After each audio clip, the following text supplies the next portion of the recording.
Jaya Radha Madhava Punya Bihari Jaya Radha Madhava Punya Bihari Jaya Radha Madhava Punya Bihari Jaya Radha Madhava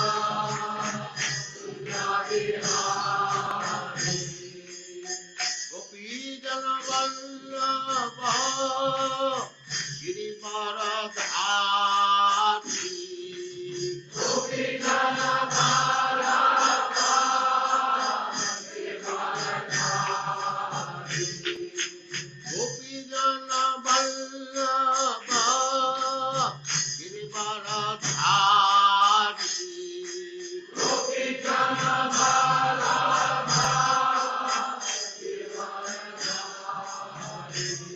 Jaya Radha Madhava Kunja Bihari Jaya Radha Madhava Kunja Bihari Jaya Radha Madhava Kunja Bihari Jaya Radha Madhava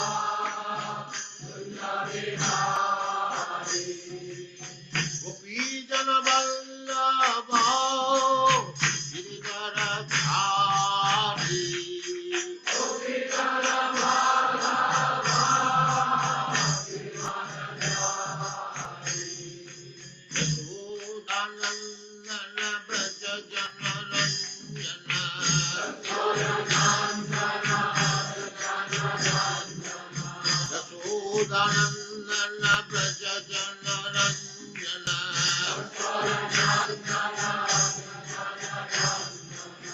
Jamuna Tira Vanachari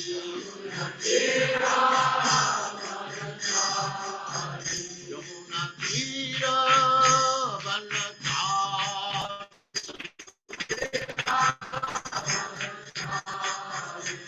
Jaya Radha Madhava Kunja Bihari Jaya Radha Madhava Kunja Bihari Jaya Radha Madhava Kunja Bihari Jaya Radha Madhava Kunja Bihari Gopi Jana Vallabha Girivaradhari Gopi Jana Vallabha Girivaradhari Gopi Jana Vallabha Girivaradhari Gopi Jana Vallabha Girivaradhari Yashodanandana Braja Jana Ranjana Yashodanandana Braja Jana Ranjana Jamuna Tira Vanachari Jaya Radha Madhava Kunja Bihari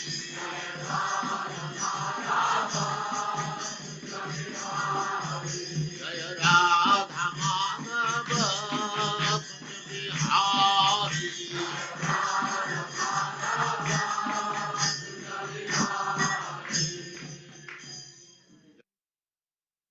Hare Krishna, Hare Krishna, Krishna Krishna, Hare Hare, Hare Rama, Hare Rama, Rama Rama, Hare Hare.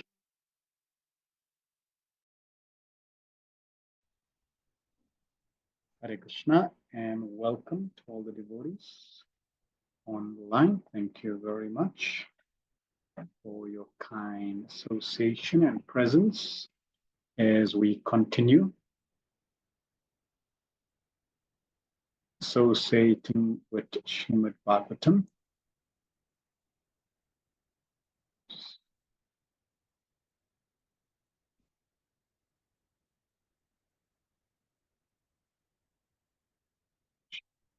Om Jnanatimirandasya Gyananjana Shalakaya Chakshoramiलितं Yena Tasmai Shri Gurave Namaha. Shri Chaitanya Manobishtam Stapitam Yena Bhutale Swayam Rupa Kadamayam Dadati Swapadantikam.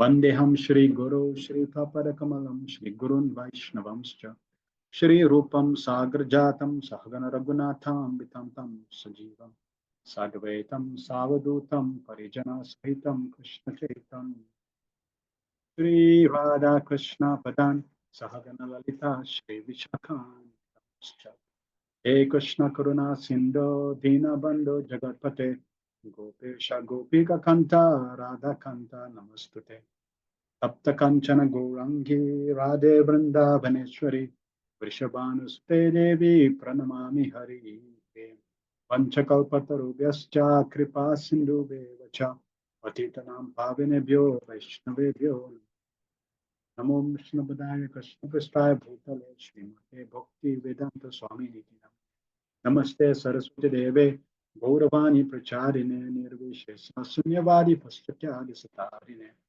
Jai Shri Krishna Chaitanya Prabhu Nityananda Shri Advaita Gadadhar Shivasari Gaura Bhakta Vrinda.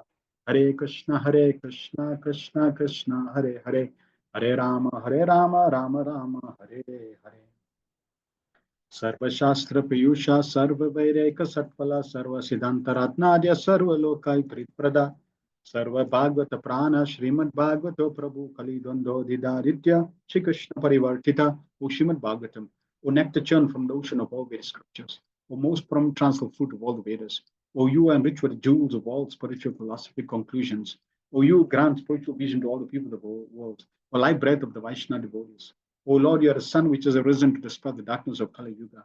You actual Krishna who has returned amongst us. Paramananda Pathaya Prema Varshasharayate Sarvada Sarva Sevyaya Shri Krishnaya Namastute. O Srimad Bhagavatam, I offer respectful obeisance unto you. By reading you one attains transcendental bliss. For your syllables rain pure love God upon the reader. You always to be served by everyone, for you are incarnation of Lord Krishna. Madekabando Mad Sange Mad Guru Mad Mahadana Mad Nishtaraka Mad Bhagya Mad Ananda Namastute. O Srimad Bhagavatam, my only friend, or my companion, or my great, or my teacher, my great wealth, or my deliverer, my good fortune, or my bliss, I offer respectful obeisance to you. Asadu sadhu tadayana tini chochataraka hanamun chagadachinmam premnarit katayospura. O Srimad Bhagavatam, O give us saintliness to the unsaintly, O uplift to the very fallen. Please do not ever leave me. Please become manifest, Mahatma Truth, a come pure love of Krishna. Hare Krishna, Hare Krishna, Krishna Krishna, Hare Hare, Hare Rama, Rama Rama, Hare Hare. Om Namo Bhagavate Vasudevaya Janmadyasya Yatanvayaditaratas Swabhigna Swarat Tene Brahmaidayadi Kavaye Muyanti Yatsuraya Tejo Varimridam Yatha Vinimayo Yat Prati Sargom Mrisha Damna Swena Sadani Rastakokam Satyam Param Dhimahi. O my Lord Shri Krishna, Son of Vasudeva, O prevailing personality of Godhead, I offer my respectful obeisance unto you. I meditate upon Lord Shri Krishna because it's the absolute truth and the primal cause of all causes of creation, sustenance, and destruction of the manifested universes. He is directly and indirectly conscious of all manifestations and is independent because there is no other cause beyond him. It is he only who first imparted the Vedic knowledge unto the heart of Brahmaji, the original being. Even by him, even the great sages and demigods are placed in illusion as one is bewildered by illusory representation of water seen in fire, land seen on water. Only because of him do the material universes temporarily manifest by the reaction of three modes of nature appear factual, although they are unreal. I therefore meditate upon him, Lord Shri Krishna, who is eternally existent in the transcendental abode, which is forever free from illusory representation in the material world. I meditate upon him, for he is the absolute. Prana Upasha Sabya Kalavasmin Yuge Jana Manda Sumanda Matayo Manda Bhagyupadrta Ulanadu. One in this iron age of Kali, many but short lives, that quarrelsome, lazy, misguided, unlucky, and above always despair. Narayana Maskrita Narachevam Narathamam Devim Saraswatim Vyasam Tato Jayamudirayat.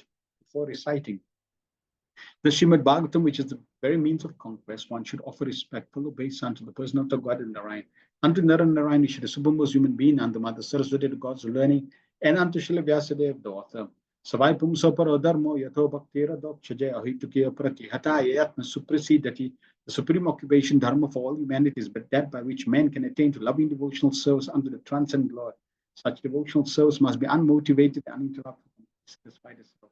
Vasudeva Bhagavati Bhakti Yoga Prayojita Jana Yachusavairagyam Jnanam Chayadhaitikam. By rendering devotional service unto the person of the God Shri Krishna, one immediately acquires causes knowledge and detachment from the world. Vedanti tattva vidastatvam yat gnanam advayam brahmeti paramatmeti bhagavaniti sabhyate. Learned transcendentalists who know the absolute truth called this non-dual substance Brahman Paramatma Bhagavan. Shru Shru Shroshadadanasya Vasudeva Kata Ruchi Syan Mahatsevaya Vipra Punya Tirtha Nishevanat. Twice upon sages, by serving those devotees completely free from vice. All vice, great service is done by such service. One gains affinity for hearing the messages of Vasudeva. Shranutam Swakata Krishna Punya Shravana Kirtana Ryadantastoya Bhadrani Vidunoti Suritsatam. Shri Krishna, the person of the Godhead, who is Paramatma, Super Soul, in everyone's heart, and the benefactor, the truthful devotee, cleanses desire for material enjoyment. From the heart of the devotee who has developed the urge to hear his messages, which are in themselves virtues when properly heard and chanted. Nasta Prayashu Bhadreshu Nityam Bhagavata Sevaya Bhagavatu Tamasloke Bhakti Bhaviti Nashtiki. By regular attendance in the classes of the Bhagavatam and by rendering of service to the pure devotees, all that is troubled to the heart is almost completely destroyed. And loving service under the personality of God, who is praise or transcendent song, is established as an evil. Etvan Sankhya Yoga Abhyam Sadhar Swadharmam Parinishtaya Janmalava Para Umsam Antenara Yana Smriti. The highest perfection of human life achieved either by complete knowledge of matter and spirit, by practice of mystic powers, by perfect discharge of occupational duties to remember the personality of God at the end of life. Akama Sarakama Vamokshakama Udari Tivrena Bhakti Yogena Yajate Purusham Param. A person who has broad intelligence, where they be full of all material desires, without any material desires, or desiring liberation, must by all means worship the Supreme Whole, the personality of God. Om Namo Bhagavate Vasudevaya, Om Namo Bhagavate Vasudevaya, Om Namo Bhagavate Vasudevaya. We are continuing Srimad Bhagavatam based on the teachings of Divine Grace A.C. Bhaktivedanta Swami Acharya of the International Society of Krishna Consciousness. Hare Krishna, and welcome back. Let us cover if anyone has any feedback from last week's session.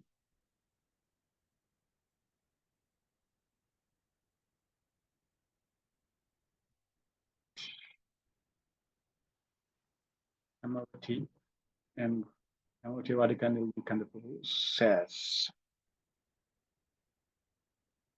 Haritoshanam, to please Krishna, we must cultivate this attitude.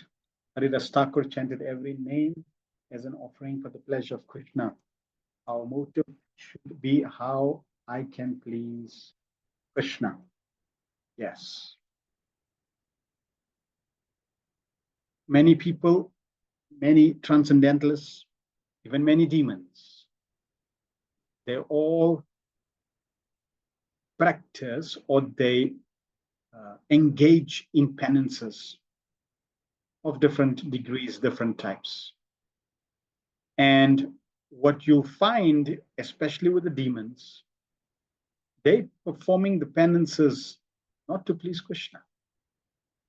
In fact, we will find in many cases, the demons, they perform austerities and penances just simply to get a boon for their material, selfish motive. To be powerful, to kill someone, to control someone. It's got nothing to do with pleasing Krishna. As devotees, we also want to keep that in the background. That ultimately our intention, our aspiration is the pleasure of Krishna. Nothing else. Just like Prabhupada says, if Krishna says this, that's our opinion. Bas. No discussion. We don't need to go into any further elaboration. Krishna says that, great. So like that. If it's for the pleasure of Krishna, yes. If it's for any other motive, agenda, well, then we need to reconsider, because then that falls in the category of karmic reaction. And then we have to suffer the consequences. The credit of success goes not to the doer, but the Lord. Hanuman said, he is an arrow in Lord Ram's hand. Srila Prabhupada knew he was Krishna's instrument. It was all Krishna's mercy, and wrote on his journey to America, Krishna, make me dance, make me dance. Yes. It's very difficult for us to not accept ourselves as doers because we do not see the whole picture. Right now, we don't even know the whole picture inside of our even material identity. I want to talk about the spiritual identity. But when we transcend material bondage and we're able to see according to Krishna's perspective and vision, then as pure representatives and instruments, we can understand actually Krishna is behind everything, either directly or indirectly. In the Quran, it says not a leaf falls to the ground without the sanction of Allah. We generally say not the blade of grass moves without the sanction of Krishna. So everything is ordained, sanctioned, under Krishna's control. Even the whole Mahabharata war. On one hand, it seems like the warriors are fighting, but Lord Krishna already told Arjuna, I've already killed them. They're already dead. You just have to pull the arrows, shoot the arrows, pull the bow. But Arjuna wanted to convince us that yes, the warriors are killed already. How? In the 11th chapter, he asked Lord Krishna, please show me the universal form, because he wanted to see the Kala Shakti, the influence of time through that universal form, which then would give the future of the whole Mahabharata war. And there he saw all the soldiers going to the mouths of the universal form. That proved that yes, they were already killed. We simply have to be instruments. But from the outside, it seems like the warriors are fighting. And Krishna, what he's doing? Nothing. He's just sitting. He's on the chariot. He's just riding the chariot around. What? He's not doing anything. But those who have transcendental vision, those who have proper vision can actually see. So, yes, it's a very difficult psyche to overcome, that I'm the doer. It's just natural. We condition, materially we condition, because from our actions we get results. So we condition, and therefore even in spiritual life, when we do things, we open up centers, we preach, we serve, we render service. Oh, just see, I cooked a nice feast. Oh, I did this. Oh, I did this. I did this. See, this I did comes because it's natural. But if Krishna had to switch off one by one, okay, let's switch off your eyes. Let's switch off your hands. Let's switch off the heart. Let's switch off the hormones. Let's switch off, this one by one, all the buttons get switched off. Then let's see what you can do. Nothing. Why? Because you are totally, completely dependent on Krishna. Especially in the conditioned stage. Now, when you become purified and you get your spiritual body, now you have some Shakti of your own as a marginal potency. You are potent in that sense.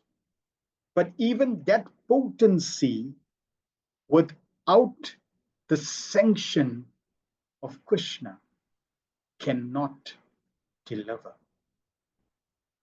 And the proof, who can share the proof that even though the soul is potent in its unconditional state as spiritual energy, that potency still cannot deliver? Who can share in the chat the praman, the example of that. So Madhuri says, Arjuna was victorious in the battle of Kurukshetra. But to prove this point, Krishna asked Arjuna to go and rescue the queens of Dwarka. Then Arjuna came and was bringing the queens of Dwarka, and they were attacked by coward boys. And Arjuna could not, in fact, Arjuna was saying, my arrows are useless. They're not even, it's like I was such a powerful warrior, but then my arrows are doing nothing with this coward boy. What's happening? It's like I'm getting defeated. That's when he realized, yes, Krishna's not by my side. So that's one example. Second example, very clear example, Mother Yashoda. Mother Yashoda was trying to bind Krishna, and we learned the lesson, 2 fingers too short. So that's a classic example. That yes, Mother Yashoda, she's not just marginal potency, she's even internal potency. Krishna's eternal mother. But even she needed Krishna's sanction. So what talk about spirit souls? So we should never become proud and puffed up. Because if we become proud and puffed up, whether we are conditioned or whether we are liberated, Krishna will teach us ultimately who's in control.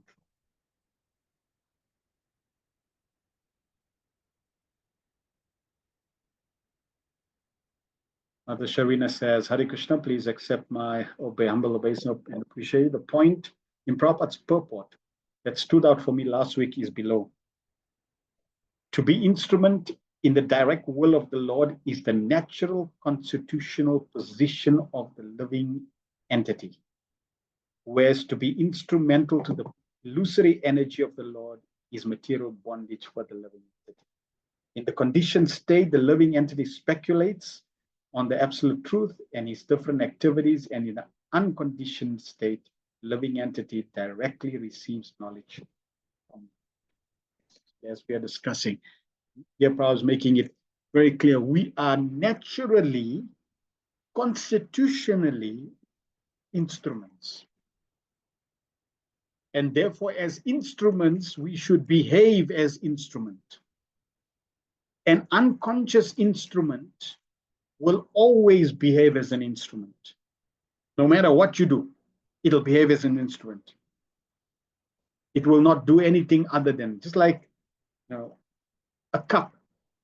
A cup will always hold something, and it'll always do that.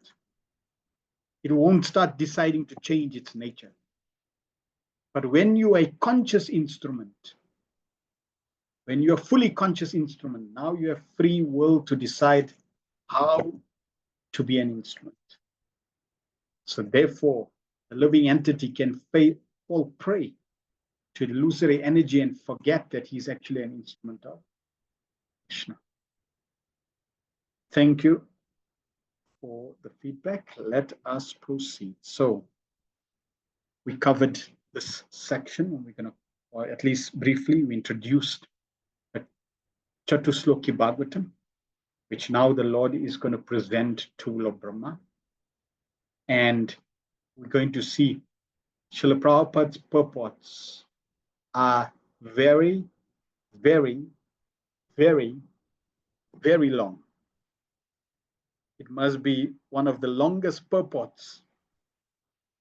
So what we're going to do is we're going to go through, we'll see how we do with time, but we're going to go through the Chatusloki Bhagavatam as per Prabhupada's purports.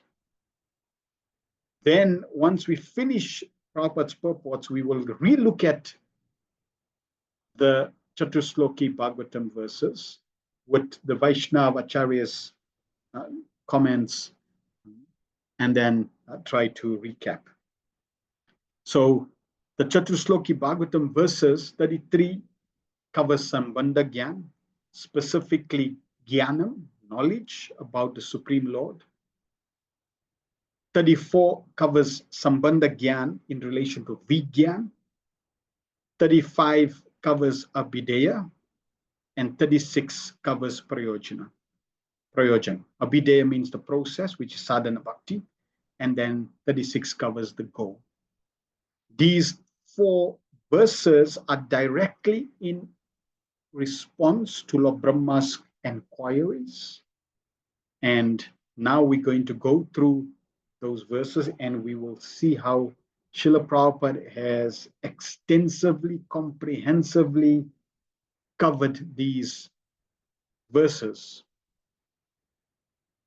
revealing to us the importance, because the full philosophy of Krishna consciousness we made clear last week, the essence of the Vedanta, the essence of Om, the essence of the Vedas, everything is in these 4 verses.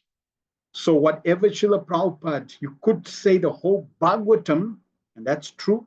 This is the Bhagavatam in 4 verses. So all 18,000 verses that we currently have is now going to be in these 4 verses. And if we go through these 4 verses and Prabhupada's purports and make sure that every single point that Prabhupada is making in the purport, these purports, we acknowledge, accept, digest, and assimilate. If we can do that and we can accept and then live by these verses, then perfection, pure devotional service is available. So text 33. Aham eva sam av eva gre nan yad yat sat asat param paschad aham yat etach cham yo versus yata. So yam aham Brahma, it is I, the personality of Godhead, who was existing before the creation, when there was nothing but myself, nor was there the material nature, the cause of this creation. That which you see now is also I, the personality of Godhead.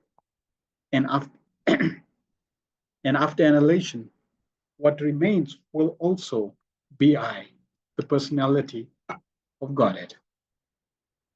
So here we find the word aham used in the first line, used in the second line, and used in the third line, where the Lord is saying, it is I. Different followers, people, take this verse and interpret it, or as Prabhupada would say, screw out a meaning to suit their agenda. So what is this verse actually saying? When we read it, it may be clear to us because we already have some background of Srila Prabhupada's education and culture. But now Prabhupada, it's interesting. Prabhupada could have easily said, we have already discussed this many times in the first canto, in Bhagavad Gita, in Nectar Devotion, in Shri Shopanishad. This point is very clear that Krishna existed in the past, exists now, and exists in the future. Krishna told Arjuna also, full stop. Next point, next verse, and continue. Nope. Let's see what Prabhupada writes. We should note very carefully that the personality of Godhead is addressing Lord Brahma and specifying with great emphasis himself, pointing out that it is he, the personality of Godhead, who existed before the creation, and it is he only who maintains the creation, and it is he only who remains after the annihilation of the creation. So this is the essence. This is the sutra. This is what the verse is saying, and this is what we need to get. But Prabhupada, if you look at his choice of words, he's saying we should note very carefully. So why should we note this very carefully? Because there's so many misconceptions, speculation that people come up with. So therefore, Prabhupada is hitting the point very, very hard. He's hammering the point. We should note very carefully this point. Then he's saying Krishna is emphasizing this point.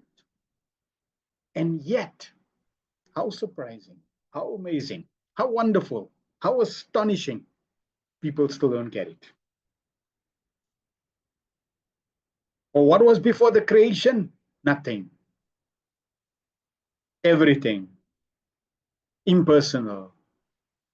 And what, variations gone. Then Prabhupada continues. The impersonalist puts forth the theory of oneness in the sense that Brahma also being the same principle of I, because he is an emanation from the I. The absolute truth is identical with the Lord, and identical with the Lord. The principle of I, and that there is nothing more than the principle of I, as explained in this verse. Even if we accept the argument of the impersonalists, it is to be admitted that the Lord is the creator I, and that Brahma is the created I. So if we go back, let's go back to the verse. See, Krishna says, I existed before. Okay, that's clear. Then Krishna says that what you sing now, that which you see now. Okay, so if you had to ask Brahma, what you sing? Well, I'm seeing myself. I'm seeing you, the Lord. I'm seeing this lotus flower. And that's all I, Krishna is saying. So the conclusion is, yes, okay, so Brahma says, oh, yeah, okay, so I'm also God. And this is how they come up with this. Krishna is the I, you the I, the creation is I, everything is I. That means everything is one. That means you, absolute truth, you God. This is how they conclude. Prabhupada then continues that even if we accept the argument of the impersonalists, it is to be admitted that the Lord is the creator I, and that Brahma is the created I. There is a difference. Similar to the example of the original candle, like in Brahma Samhita. The original candle and the other candles, yes, they're giving equal light. But there's a certain distinction. That distinction is the original I. Therefore, there's a difference between the two I's, namely the predominator I and the predominated I. Very often,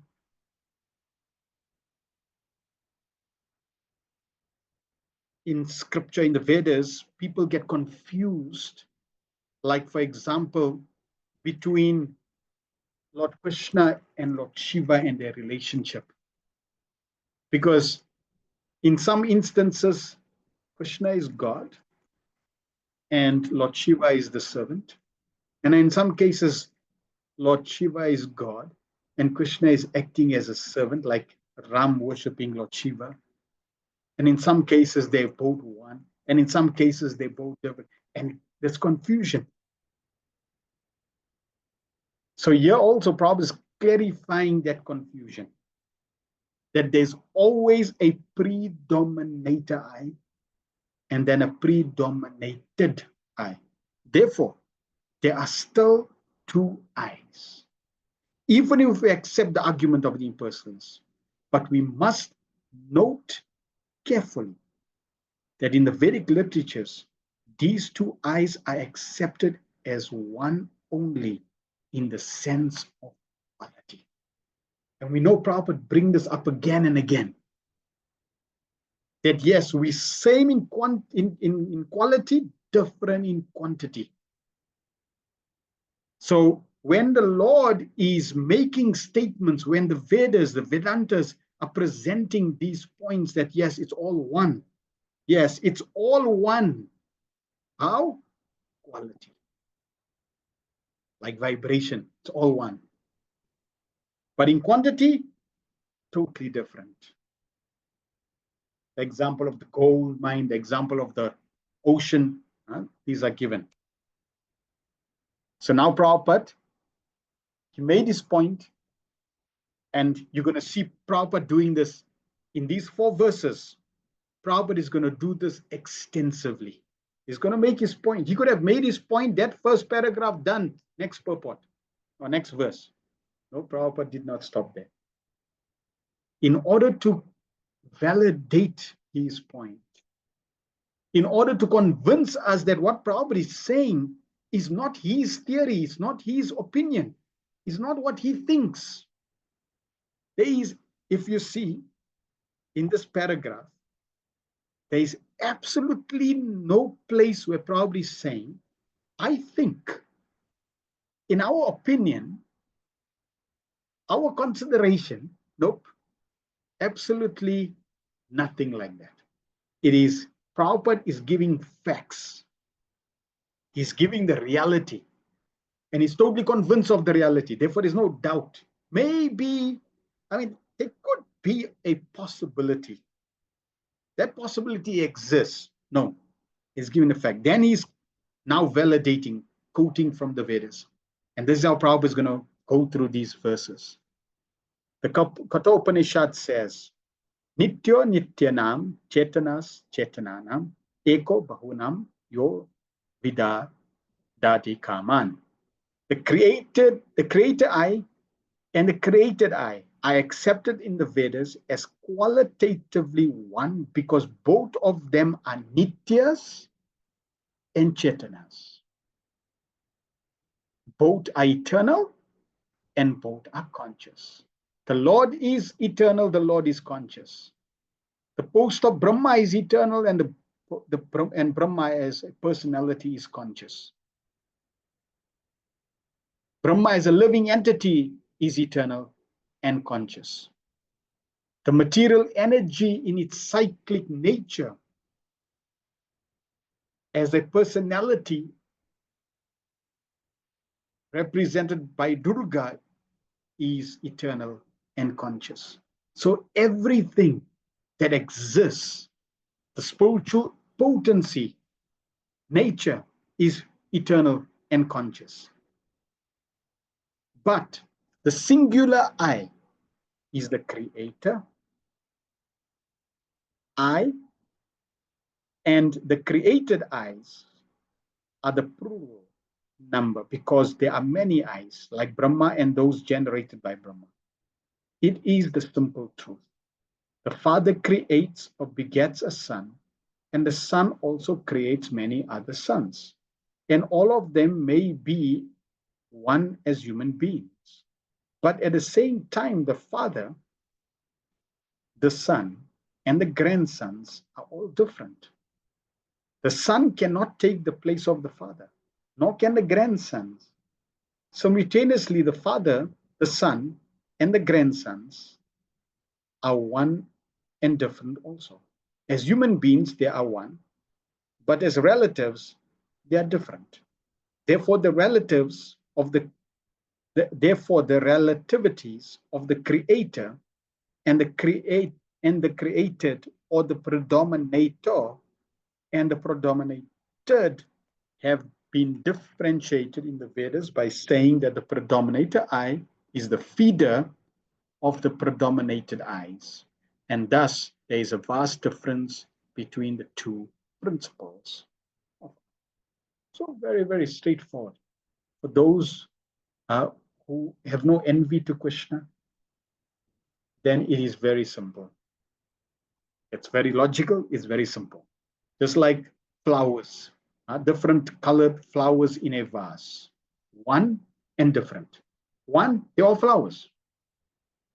same species, flowers, but different shapes, different colors, different varieties, different lifespan, all different, but one, flowers. So Prabhupada is giving the example of a family, father, son, grandchildren, all one, humans, different personalities.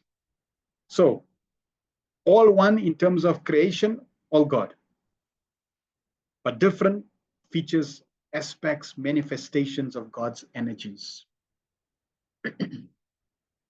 In another feature of this verse, so Prabhupada covered that aspect, right? It's not all one impersonal. No, there are personalities, and there's two personalities, specifically two eyes, and they are one and different.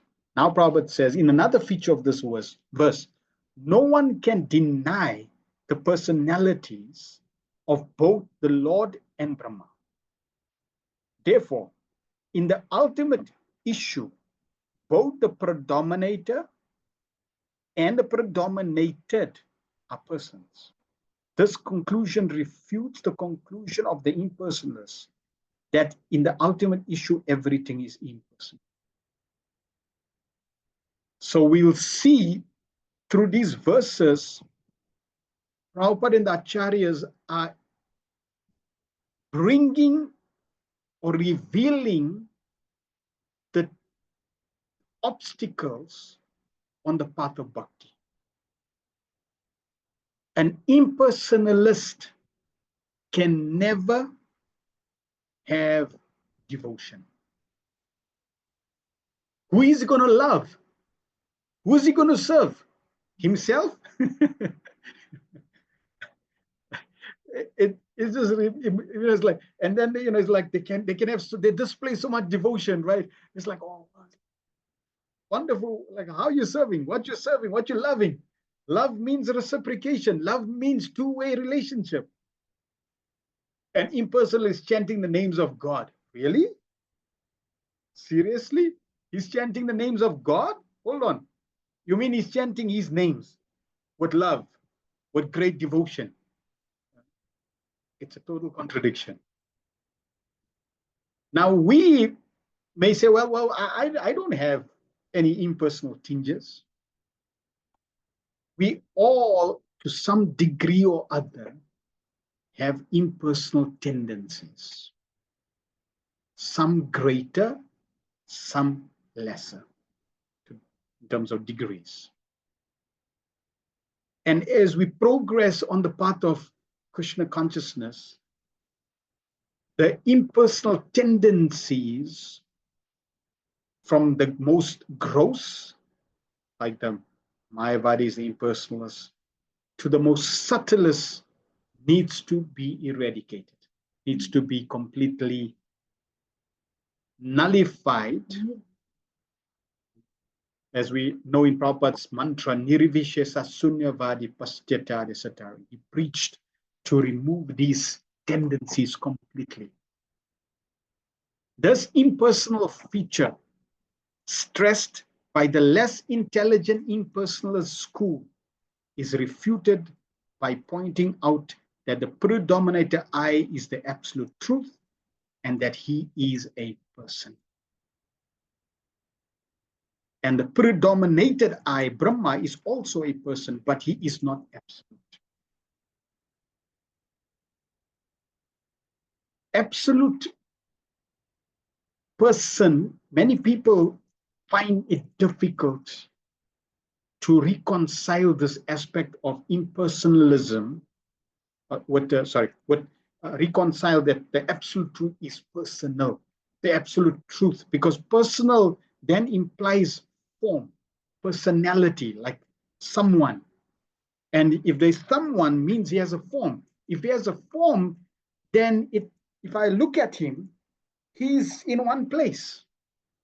But then that contradicts my understanding that God is omnipresent. He's omniscient, he's omnipresent. If he's omnipresent, he's everywhere. But hold on, if I look around, like if you ask Brahma, Lord Brahma, where is Krishna now? He's standing in front of me. He just shook my hand. Is he everywhere? Now, Brahma with his 4 heads, at least in our universe, is going to turn in 4 directions. Brahma in other universes, let's say 100 heads, he's going to turn in 100 directions. So, if you ask Brahma, okay, if you look in all directions, where is Krishna? He's only standing in front of me. And this is how people become bewildered. That how can absolute truth, who's omniscient and omnipresent everywhere, have a form? Cannot be. Why? Because they do not read, or they do not study, or they're not educated like how we are being educated by the mercy and guidance of Srila Prabhupada of all the facets of Krishna's potencies and energies. In fact, even in Bhagavad Gita, Lord Krishna made it very clear. He told Arjuna, Arjuna, I am in this world and not in this world. Hold on. You can either be in or out.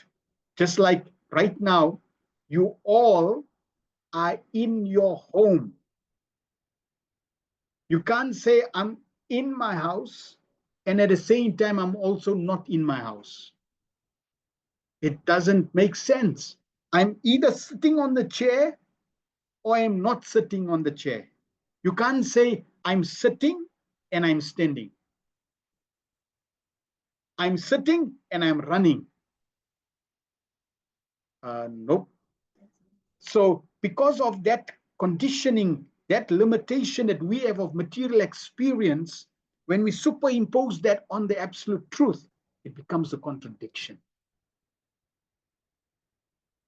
And therefore, the easiest way is to say, therefore, it's not true. And therefore, everything is impersonal. And we know Prabhupada in the Bhagavad Gita, and even here, he's going to make it very clear how is Krishna able to exist in these different features. Like, we know that the impersonalists, when they say the absolute is impersonal. Let's see, answer this question in the chat. Is that true? When the impersonalists say the absolute truth is impersonal, is that true or not? Please.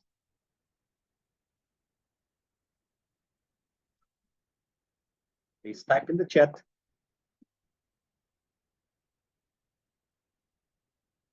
Hamauti says, for them it's true. Les says yes to a degree. Madhuri says yes and no. Any other takers?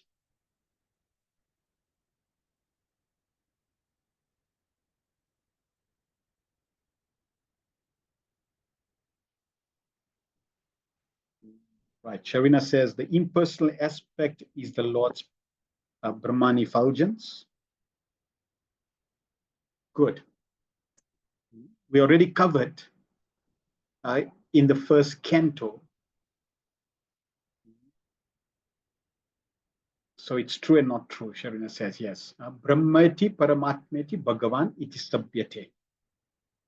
Bafana says it's easy to conceptualize absolute to all in all, which makes no distinction. He emerged and is present in everything.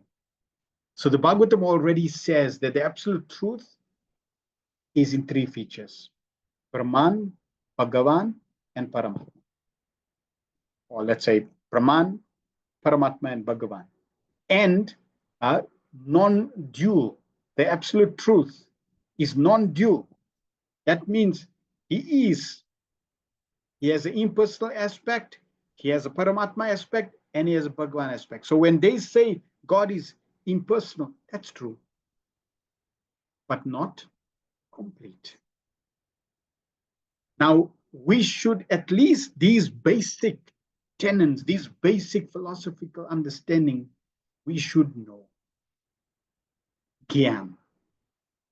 then we should at least realize Vigyan, because then we can go into the process and apply the process with this proper understanding to get the desired result, desired goal.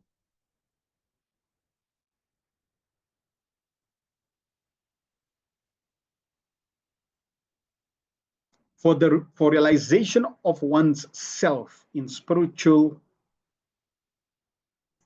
physiology, or is that psychology? It may be convenient to assume oneself to be the same principle as the absolute truth. But there is always the difference of the predominated and the predominator, as clearly pointed out here in this verse, which is grossly misused by the impersonalists. Brahma is factually seeing face to face his predominator Lord, who exists in his transcendental eternal form, even after the annihilation of the material creation, because right now there is no creation. So material creation is destroyed. Brahma is there. Krishna is there. And Krishna is revealing, he's manifesting himself to Brahma. The form of the Lord, as seen by Brahma, existed before the creation of Brahma. And the material manifestation with all the ingredients and agents of material creation is an expansion of the Lord's energies. And after the exhibition of the Lord's energies comes to a close, what remains is the same personality of God. Therefore, the form of the Lord exists in all circumstances of creation, maintenance, and annihilation.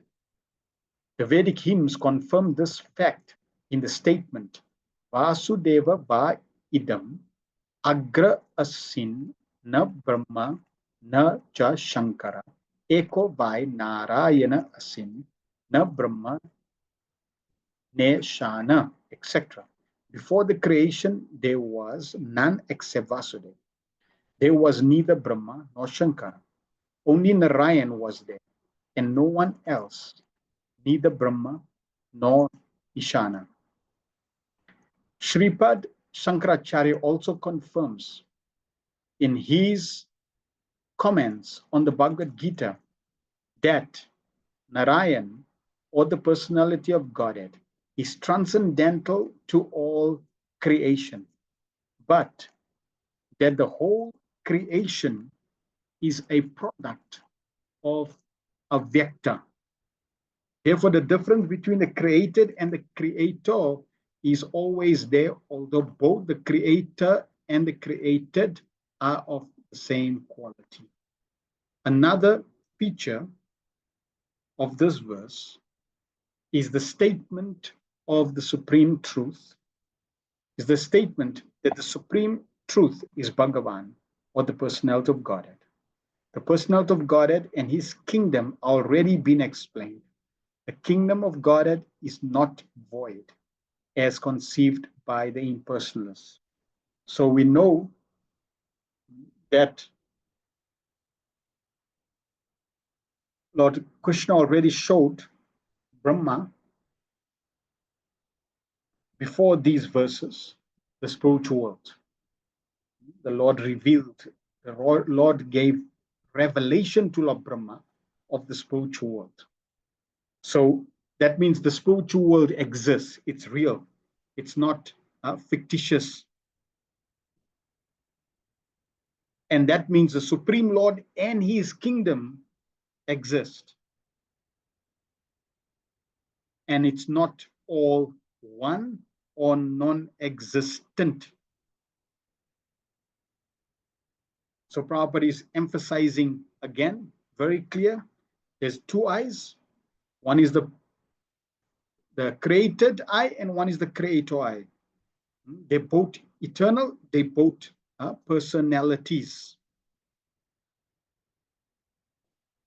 The Vaikuntha planets are full of transcendental variegatedness, including the four-handed residents of those planets, with great opulence of wealth and prosperity, and there are even airplanes and other amenities required for high-grade personalities.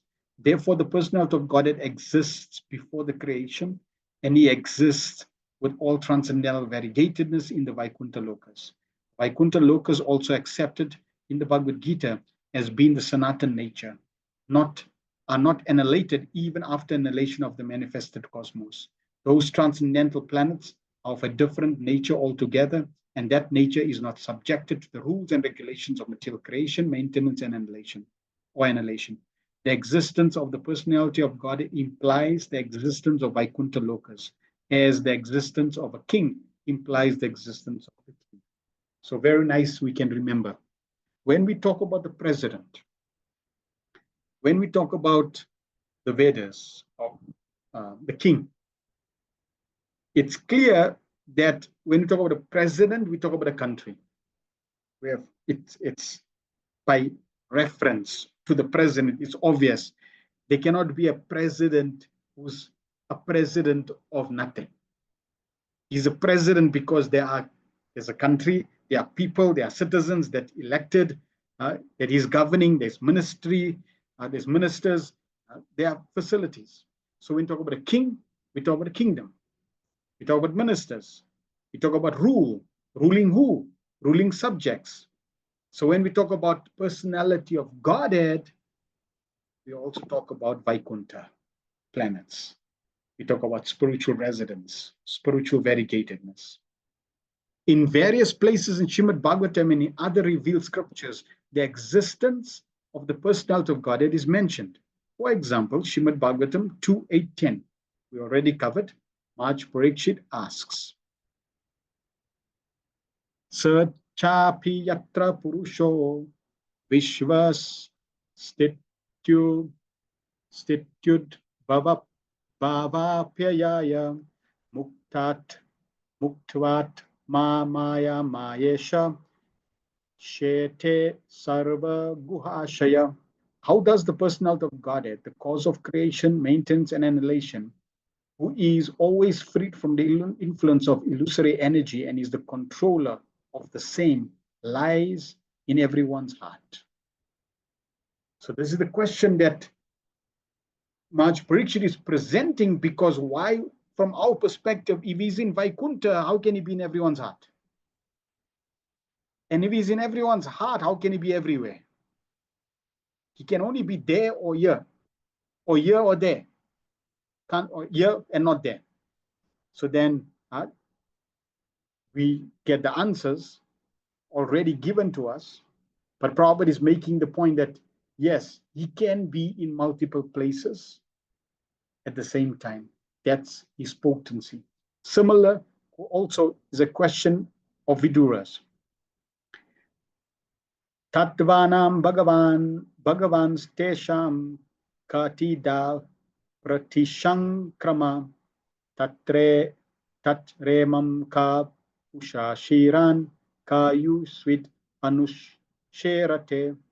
In his notes, Sridhar Swami explains that the latter part of this verse, during the period when the creation has been annihilated, who serves the Lord as he lies on Shesha, indicates that the transcendental Lord, with all his name, fame, qualities, paraphernalia, exists eternally.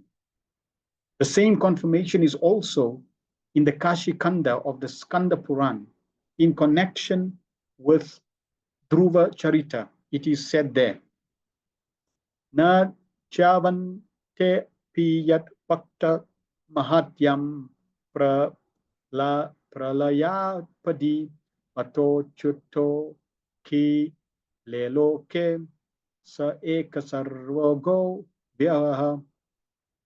Not to speak of the personality of Godhead himself, even his devotees are not annihilated during the period of annihilation of the entire material world. The Lord is ever existent in all three stages of material change. The impersonalist adduces no activity to the Supreme. But in this discussion between Brahma and the Supreme Personality of Godhead, the Lord is said to have activities also, as he has his form and qualities. The activities of Brahma and other demigods during the maintenance of creation are to be understood as the activities of the Lord. The king or the head executive of the state may not be seen in the government offices, for he may be engaged in royal comforts. Yet it should be understood that everything is being done under his direction and everything is at his command. The personality of Godhead is never formless. So we're covering, the previous section is covering Krishna has his place and he also has his activities. He's got his life. Now Prabhupada continues, the personality of Godhead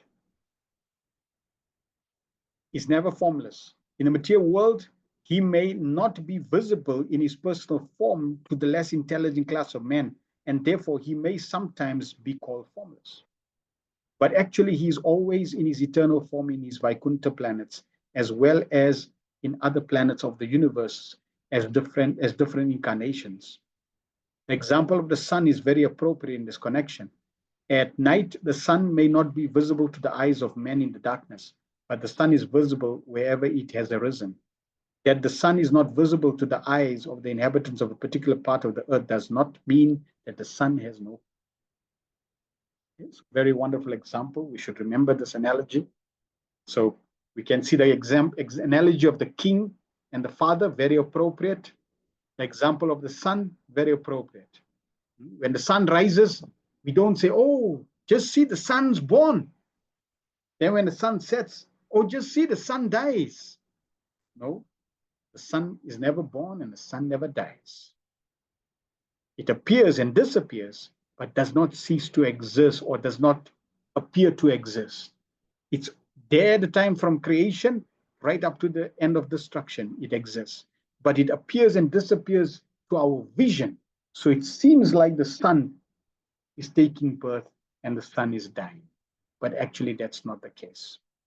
Similarly, when the Lord appears, we don't say the Lord is born. We don't say the Lord dies. The Lord appears and disappears. He's eternally there. In the Brihad Aranya Upanishad 142, there is a hymn.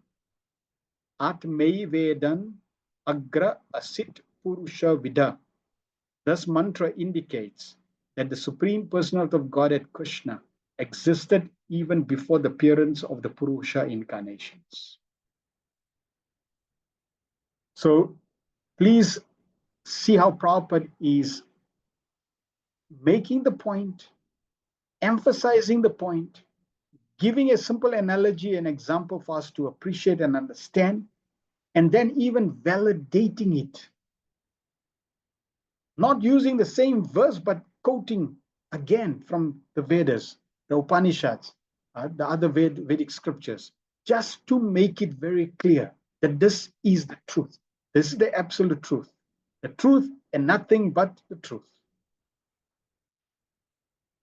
In the Bhagavad Gita 15:18, it is said that the Lord is the Purushottam, the Supreme Purusha, because he is transcendental even to the Akshara Purusha, or the Kshara Purusha.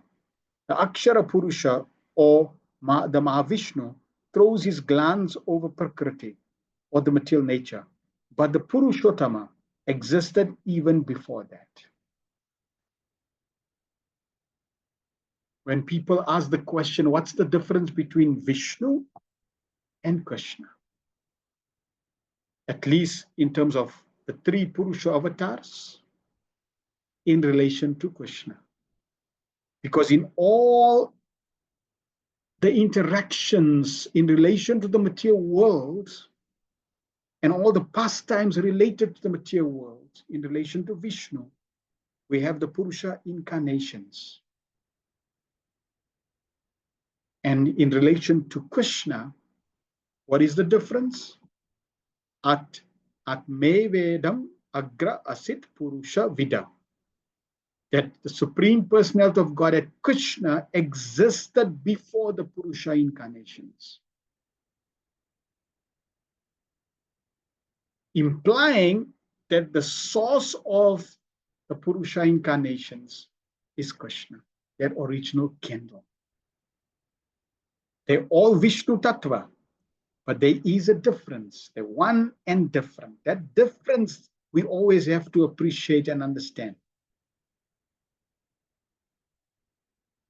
The Brihad Aranya Upanishad therefore confirms the statement of the Bhagavad Gita that Lord Krishna is the supreme person, Purushottama. In some of the Vedas, it is also said that in the beginning, only the impersonal Brahman existed. However, according to the present verse of Srimad Bhagavatam, the impersonal Brahman, which is the glowing effulgence of the body of the Supreme Lord, may be called the immediate cause. But the cause of all causes, or the remote cause, is the Supreme Personality of God. Now, Prabhupada, after establishing the different facts, is now bringing an aspect that is in the Vedas, which is why people get confused. Because there are certain statements in the Vedic scriptures which people take, and then they just take that point or that statement only, and that becomes the absolute. So, for example, the Vedas say that in the beginning, there was only impersonal Brahman. So that's a statement that is there in the Vedas. And people take that and see, it was all energy, it was all vibration, it was all light, it was all impersonal Brahman. Because what existed before creation? Impersonal Brahman. Here's the statement. Prabhupada is not quoting the statement here, but Prabhupada is making the point that in some Vedas it exists. So now, Prabhupada is now going to, Prabhupada has already explained how this is the case. Why is that statement true? That statement is true because we have an immediate cause and we have the remote cause. In the Bhagavad Gita, also this point is brought up, right? So there is an immediate cause and then there's a remote cause. Like Brahma is the immediate creator, but there's the remote creator. Brahman effulgence is the immediate cause. But then there's a remote cause that's causing that Brahman effulgence, which is the Lord's bodily effulgence, which is the Lord's form. The Lord's impersonal feature is existent in the material world because by material senses or material eyes, the Lord cannot be seen or perceived. One has to spiritualize the senses before one can expect to see or perceive the Supreme Lord. But he's always engaged in his personal activity, and he's eternally visible to the inhabitants of Vaikuntha, eye to eye.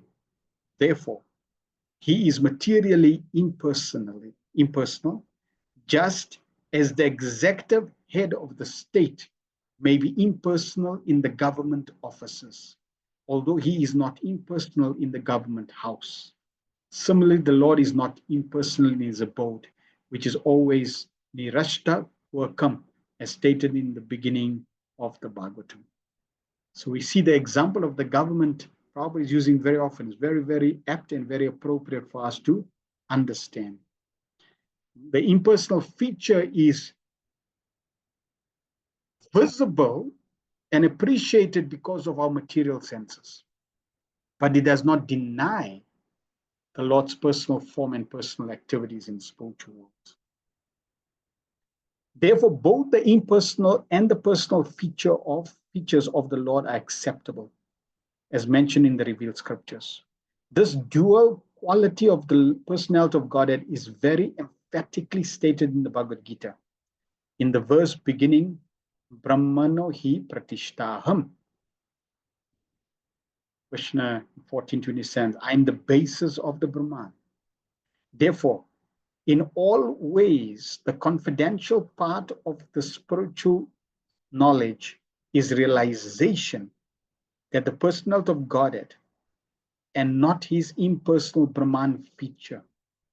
Therefore, in all ways, the confidential part of spiritual knowledge is a realization of the personality of Godhead and not his impersonal Brahman feature. So the conclusion is knowing that the foundation, the most important part of spiritual knowledge is the realization of Bhagavan feature, realization of the personality of Godhead feature. That is the highest aspect of knowledge, spiritual knowledge.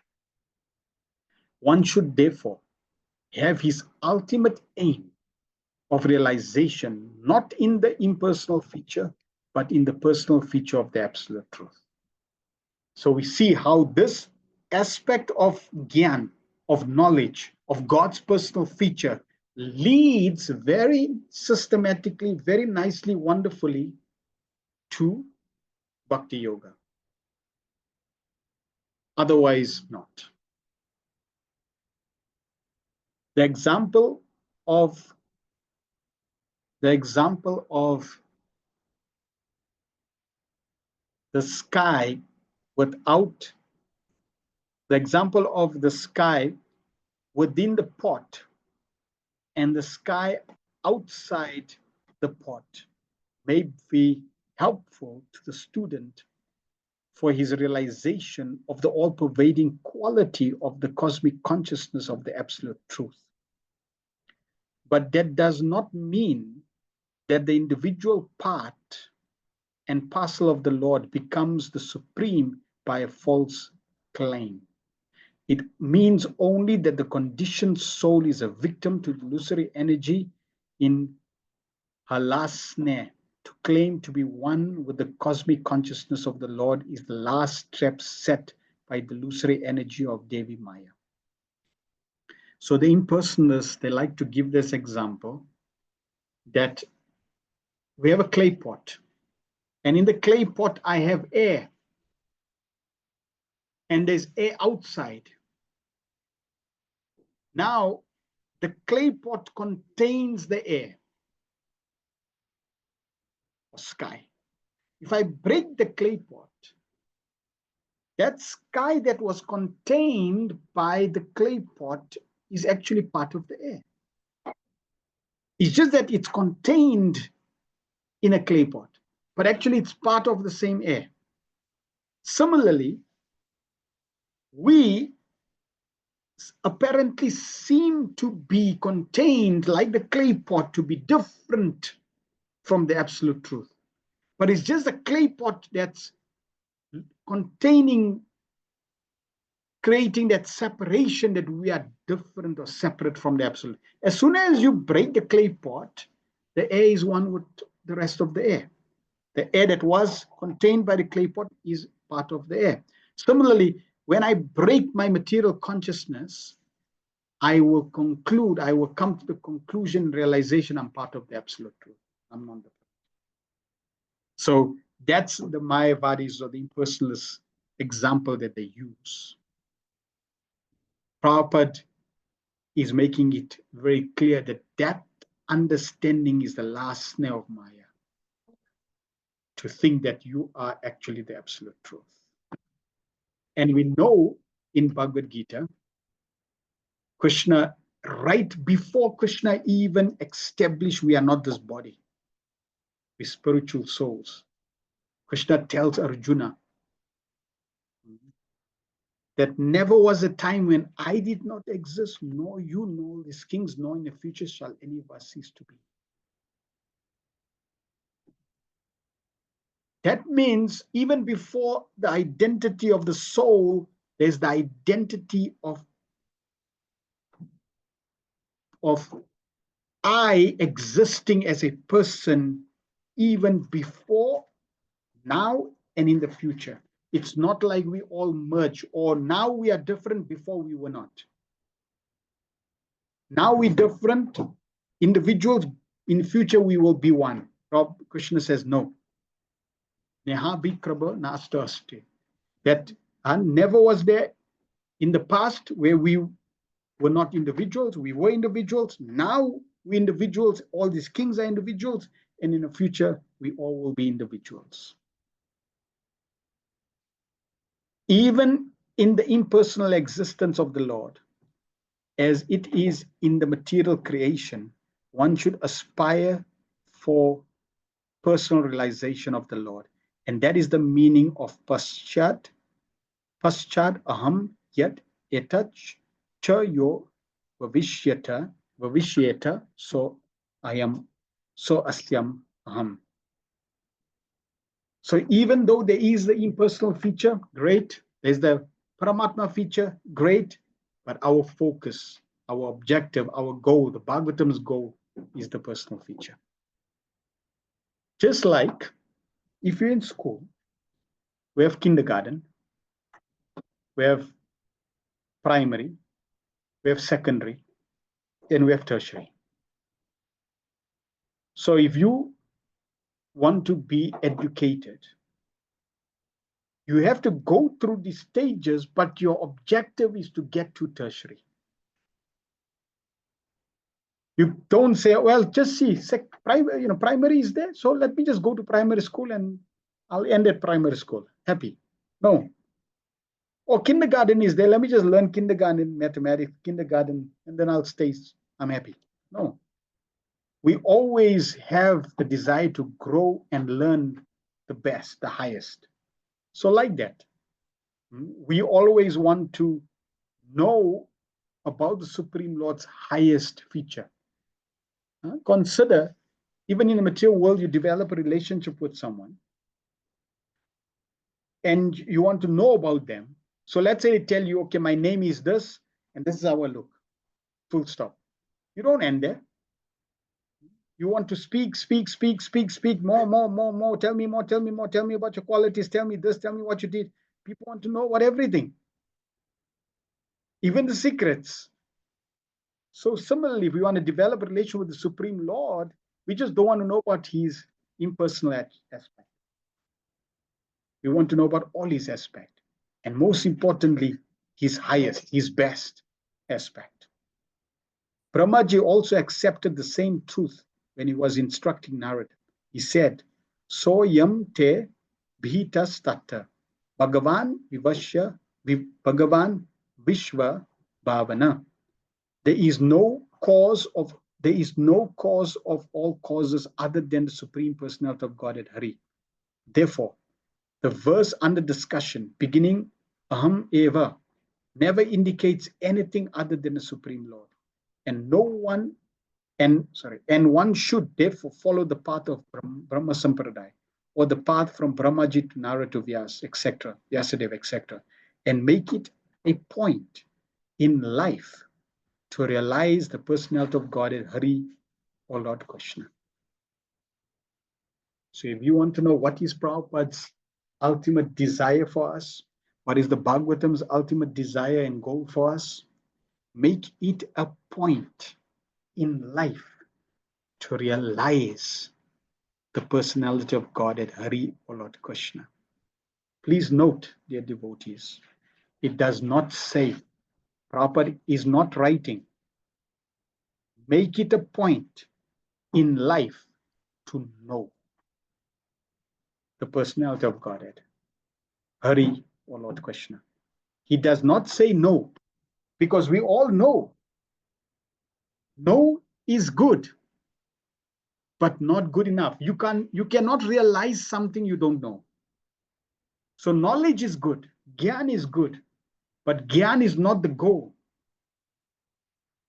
Probably saying realize. That's a totally different ballgame. Go beyond knowing. Now the question we should ask, because knowing means somebody told me. Now realization means you yourself have realized the supreme absolute truth, Lord Krishna. That requires a process. This very confidential instruction to the pure devotees of the Lord was also given to Arjuna as well as to Brahma in the beginning of creation. The demigods like Brahma, Vishnu, Maheshwar, Indra, Chandra, and Varuna are undoubtedly different forms of the Lord for execution of the different execution of different functions and the different elemental ingredients of material creation, as well as the multifarious energies, are emanations of the same personality of Godhead. Now, the Vedas will say demigods are God. Hold on. Where does it say that? And probably is making the point here that demigods like Brahma, Vishnu, Maheshwar, Indra, Chandra, and Varuna are undoubtedly different forms of the Lord for execution of different functions and the different elemental ingredients of material creation, as well as the multifarious energies, are emanation of the same personality of Godhead. But the root of all of them is the supreme personality of Godhead, Shri Krishna. One should be attached to the root of everything rather than be bewildered by the branches and the leaves. That is the instruction given in this verse. So Brahma wanted to know about the forms of the Lord. And the forms, everything is Krishna. All the forms you see is Krishna. In the spiritual world, Krishna. In the material world, Krishna. The demigods, Krishna. Brahma, Krishna. All Krishna's energies. There are manifestations of his energies that appear in different features, different facets. It's all Krishna's energies. The energy and the energetic are one and the same. At the same time, there's the difference, like the sun and the sun rays. You can't separate them. At the same time, they are one. So like that, when we understand Krishna's, when we understand the personality of God at Krishna as a person and his different energies, and it's explained in the Vedas, his inconceivable energies, very powerful, inconceivable energies. Then we can understand the different statements that are made in the Vedas at different points and different times, and even in different scriptures for different reasons to establish different aspects according to the context. We can understand how they relate to the absolute truth. Bottom line, Krishna is the root, and we want to become attached. So realize Krishna and become attached to Krishna. That is the instruction of this verse. So that was just the first verse. Very extensively, Prabhupada is established that yes, there are different features and facets and forms of Krishna. Do not become bewildered by all the multifarious facets and forms of Krishna. Our focus is the Supreme Personality of Godhead, to know Him, to realize Him, and to become attached. Text 34. Riter artaham yat prati yeta na prati yeta chatmani yad vidyad atmano mayam yatha baso yatha tama. O Brahma, whatever appears to be of any value, if it is without relation to me, has no reality. Know it as my illusory energy, that reflection which appears to be in darkness.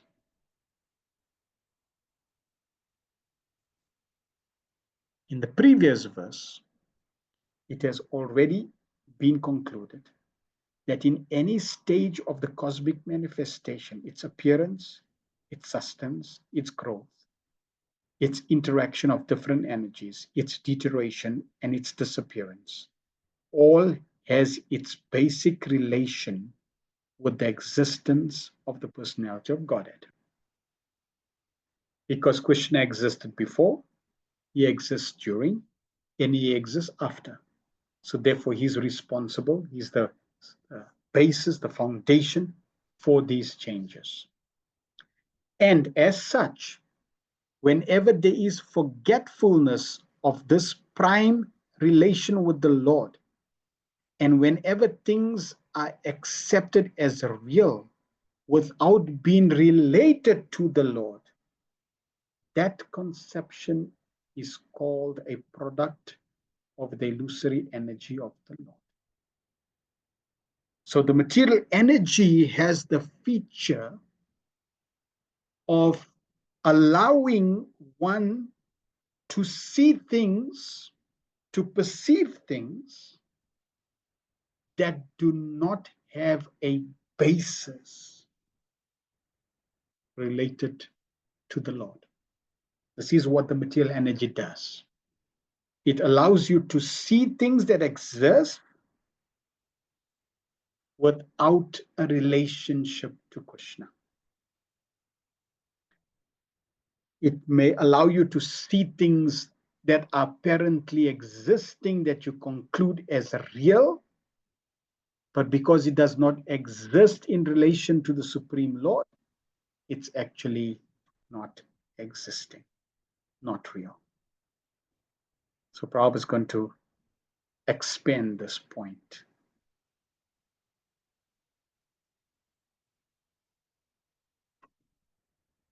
As such, whenever there is forgetfulness of this prime relation with the Lord, and whenever things are accepted as real without being related to the Lord, that conception is called a product illusory energy of the Lord. Because nothing can exist without the Lord, it should be known that the illusory energy is also an energy of the Lord. First point. Maya cannot exist independently. We know Srila Vyasadeva also saw Krishna, and at the distance, he saw Maya. So Maya cannot exist without Krishna. It's one of Krishna's potencies, energies. The right conclusion of dovetailing everything in relationship with the Lord is called Yoga Maya, or the energy of union.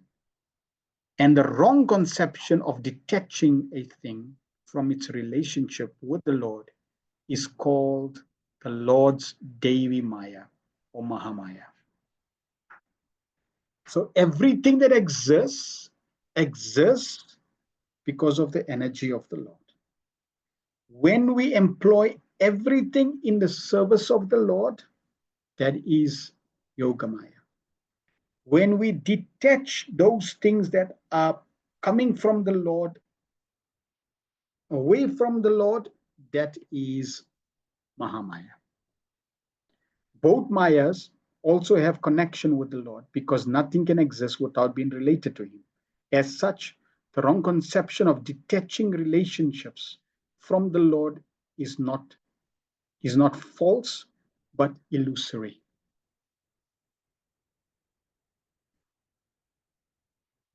We have relationships, and Krishna has relationships. When we now detach relationships from the Lord, the relationships are not false. They exist here and they exist in the spiritual world. But because it's temporary, we consider the relationships that we have here as illusory.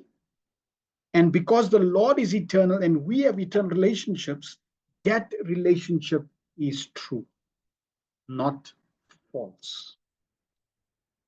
Our relationship with matter is existing, it's true, but it is illusory. Why? Because it is temporary. It doesn't have a foundation of eternity, doesn't have a foundation of endurance. Our relationship with the Lord is true, not false, and not illusory. Our relationship with the material world is true, not false, but illusory, temporary. Misconceiving one thing for another is called illusion. right? Misconceiving one thing or another is illusion. So now this verse is describing the illusory potency, Maya Devi. And Prabhupada is giving the philosophical point and then going to expand and give an analogy. So what is Maya? Maya means seeing something, or let's say misconceiving one thing to be something. That's illusion. Example, Prabhupada says, for example, accepting a rope as a snake is illusion. That's the nature of Maya.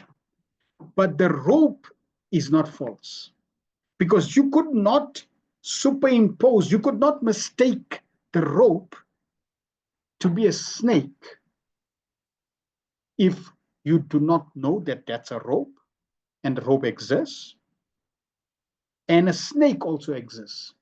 So both the rope and the snake exist, and now by the potency of Maya, you just identifying the rope to be a snake. So there's the objects, rope and a snake, and then there's the perception.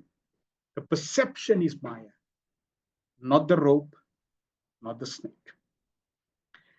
The rope as it exists in front of the illusioned person is not at all false, because the rope is there. But the accepting as a snake is illusory. That perception. So the perception with the eyes, or what we're seeing with the eye, and what's going on in our consciousness, the rope in reality exists, and what we then see and perceive in our consciousness with the influence of Maya is giving us the outcome. Therefore, this material manifestation is not false, but the wrong conception of accepting the material manifestation has been divorced from the energy of the Lord is illusion. The Mayavadis say it's all illusion. No, it's all false. Brahma Satya, Jagat Mithya. The only truth is Brahman, Brahma, and the Jagat Mithya. Jagat is false. Prabhupada is making it very clear. This verse is making very clear. No, the material world is not false. It's real. You're real. If I come and punch you, you're going to feel the pain. It's real. So the world is real. Your hunger is real. What you experience is real. It's not false. But when it's disassociated from the Supreme Lord, now it loses its substance. Now it's illusion. Because why? Anything dislocated, anything disassociated from the root, from the source, loses its potency. It's that connection. When you lose that connection, that's when it becomes illusion. And this illusory conception is called the reflection of the reality in the darkness of ignorance. Anything that appears not to be a product out of my energy is called Maya. The conception that the living entity is formless, or that the Supreme Lord is formless, is also illusion. Because why? Those conceptions are actually created out of, that those conceptions are not created out of Krishna's energies, but it's created out of Maya's energy or misconception. It's like your speculation.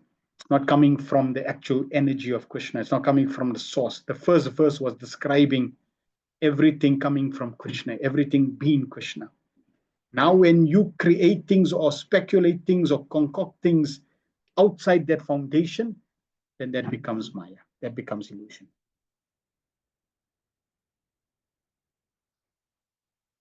In the Bhagavad Gita 2:12, it was said by the Lord that in the midst of the battlefield, that the warriors standing in front of Arjuna himself, and even the Lord had all existed before. They were existing on the battlefield of Kurukshetra. And they would all continue to be individual personalities in the future also, even after the annihilation of the present body, even after being liberated from the bondage of material existence. In all circumstances, the Lord and the living entities are individual personalities, and the personal feature of both the Lord and the living being are never abolished. Only the influence of the illusory energy, the reflection of light in the darkness, can, by the mercy of the Lord, be removed. In the material world,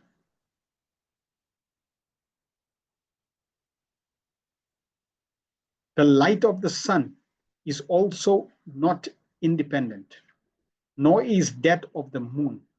The real source of the light is the Brahmajyoti, which diffuses light from the transcendental body of the Lord, and the same light is reflected in varieties of light: the light of the sun, the light of the moon, the light of fire, or the light of electricity.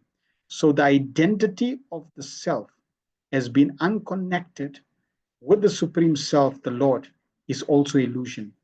And the false claim, I'm the Supreme, is the last illusory snare of the same Maya, or the external energy of the Lord. So this statement that Maya is illusory energy is the reflection of light in the darkness. It's not the light, it's the reflection of light. So there is light there is light that then gets reflected into darkness. It seems like the reflection is the light. No, the reflection is simply a reflection of the source of light. So, for example, relationships exist in the spiritual world. Those relationships are now reflected in the material world, in the world of darkness. And it seems like all these relationships are real, but it's simply a reflection of the real relationships which exist in the spiritual world. And Prabhupada is giving the example of even the sun. The sun seems to be the source of light. But no, the sun and all others, the moon, fire, etc., they're not the source. They actually reflecting the light coming from the Brahmani effulgence. The Vedanta Sutra in the beginning, very beginning, affirms that everything is born from the Supreme. And thus, as explained in the previous verse, all individual living entities are born from the energy of the Supreme Living Being, the Supreme Personality of Godhead. Brahma himself was born from the energy of the Lord. And all other living entities are born from the energy of the Lord through the agency of Brahma.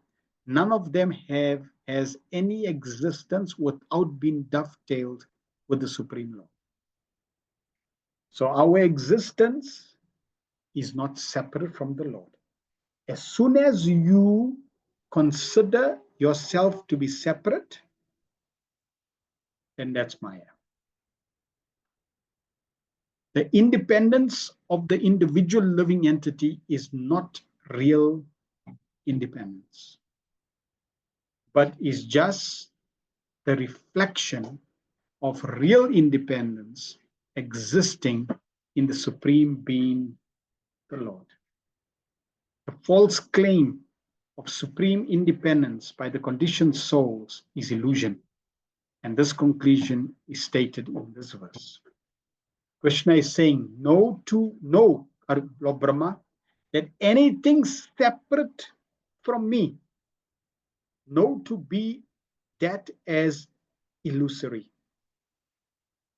So Prabhupada is now giving example. Everybody wants independence, freedom. So people want freedom, people want independence. Real independence exists. And when people want independence minus the absolute truth, minus Sri Krishna, minus the Supreme Being, minus the Lord, then that independence is actually illusory. As soon as you take that independence in relation to the absolute truth, that relation is real. That freedom is real. Persons with a poor fund of knowledge become illusioned, and therefore the so-called scientists, physiologists, empiric philosophers, etc., become dazzled by the glaring reflection of the sun, moon, electricity, etc., and deny the existence of the Supreme Lord, putting forward theories and different speculations about the creation, maintenance, and annihilation of everything material.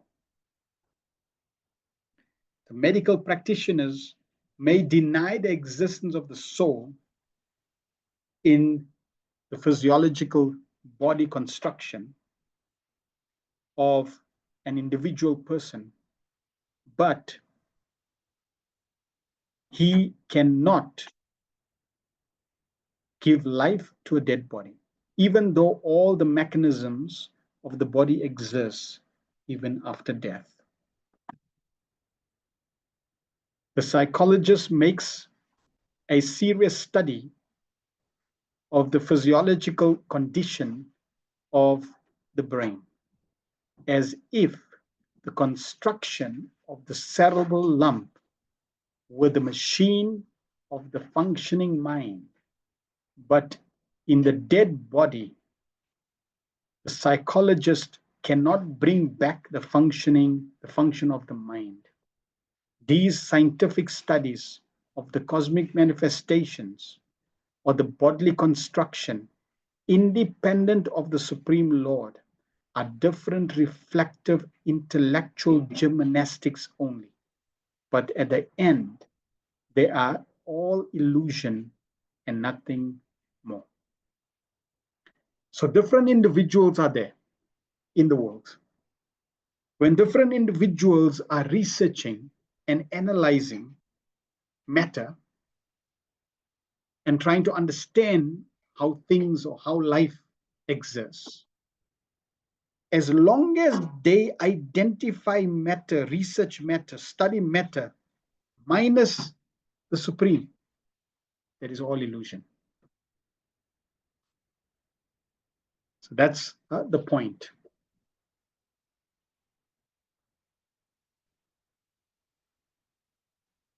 All such advancement of science and knowledge in the present context of material civilization is but an action of the covering influence of the illusory energy.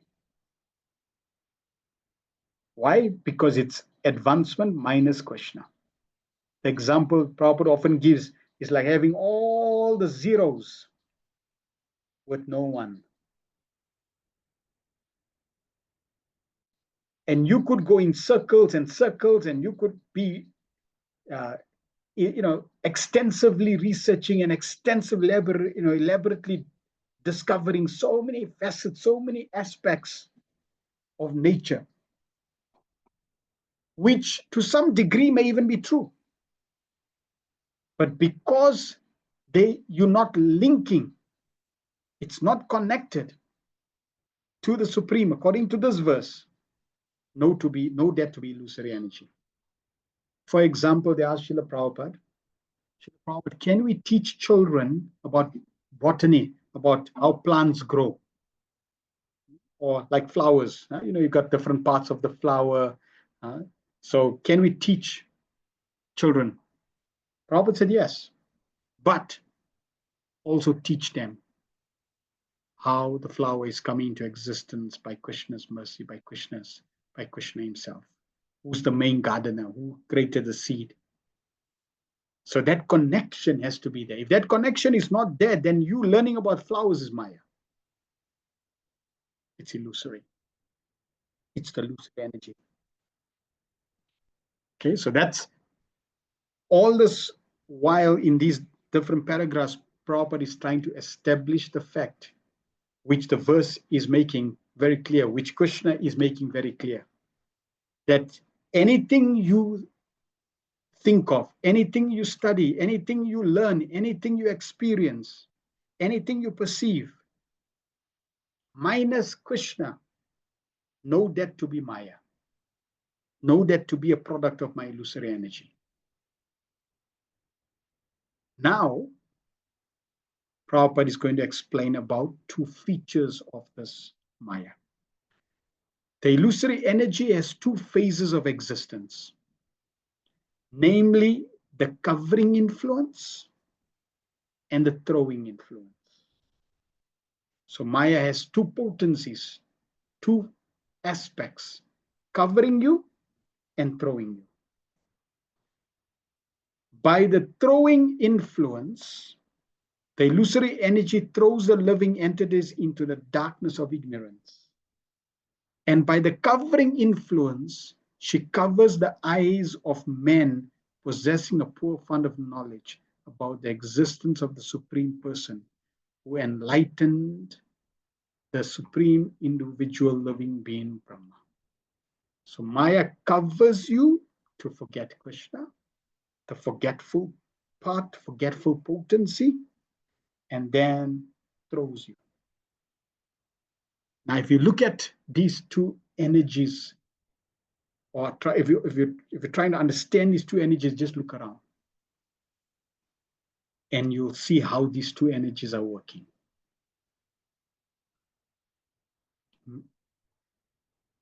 Many, over 90% of souls in this world are forgetful of Krishna.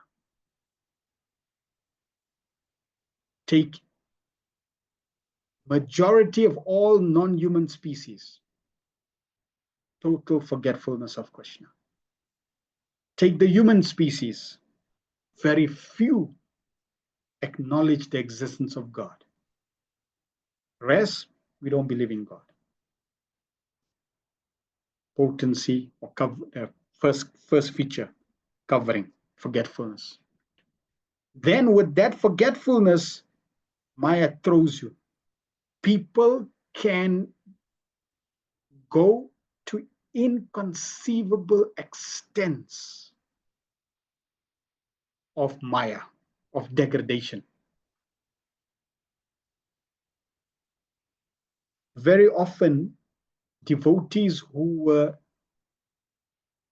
eating meat before they became devotees, if you ask them now, how was it possible that you were eating meat before? And if you have that experience, you'll be able to relate that I was eating meat before. How is that possible? Geez, like really? Was I that covered? That's the covering potency. To cover you and then to throw you to such an extent, so far that no degradation is far enough. When the Pandavas were here 5,000 years ago, they were getting glimpses of Kali Yuga. And even the glimpses that they were getting of Kali Yuga, for them it was like mind-boggling. Disrespect, not following, the Supreme Lord in different ways, not following rituals. Slowly, different anomalies were coming, and they were getting baffled. And then, if they had to know what really happens in the midst of Kali Yuga, it would be like they faint. Sometimes, even our experience, we have experience of Kali Yuga now. But if you go to the 12th canto and you read the Bhagavatam's description of what's forthcoming attraction of Kali Yuga, you think, wow. I mean, some of the things we already can see, that's already predicted. But what's to come is even more baffling. For example, now people are eating meat. And yes, you get those people that even eat embryos, human fetus, human embryos. But Bhagavatam says they will have children just to eat. That's real degradation. Like, wow. People just making children just to eat. So like that, the degradation will continue. And that's all how Maya throws them further and further and further. And it's interesting that internally the living entity wants pleasure, wants bliss. And because of the covering, they think this is how I'm going to get bliss. One level of degradation. But that level of degradation does not give you the bliss. So what happens? Because of the covering, instead of moving to the positive direction, they move further to degradation. So they go from -1 to -2, -2 to -3, -3 to -4. And there is no limit to infinity on the negative side. There is no limit to how degraded you can become. If you think I have seen the level of degradation, you have not seen, because there is no limit. And that is why when we get the good fortune of associating with a pure devotee like Srila Prabhupada, by his blessings, by his education, by his mercy, we turn the tide. We turn, instead of now moving in the negative direction of infinity, we now move in the positive direction of infinity to the Supreme Personality of Godhead.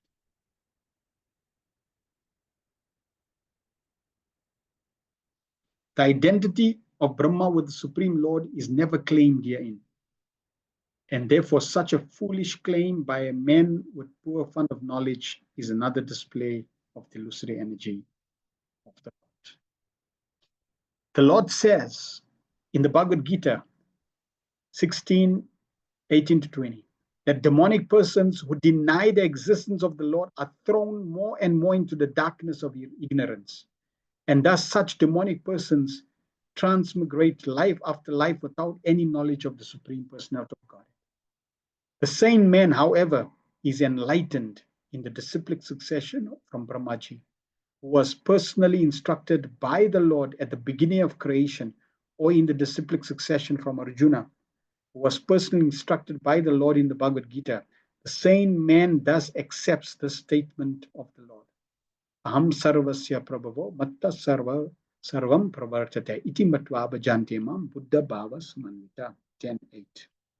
The Lord is the original source of all emanations, and everything that is created, maintained, and annihilated exists by the energy of the Lord.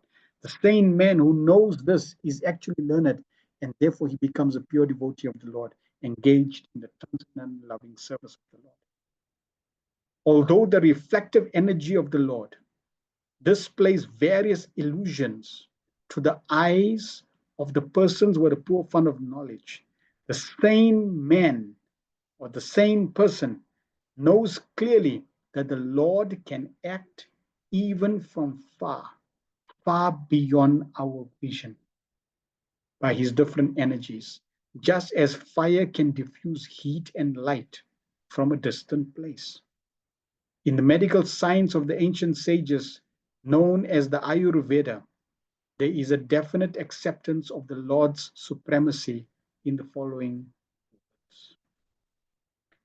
Jagat yoner anishchasya chad anandeka rupina pumsosti prakriti nitya prakti chayeva bhashvata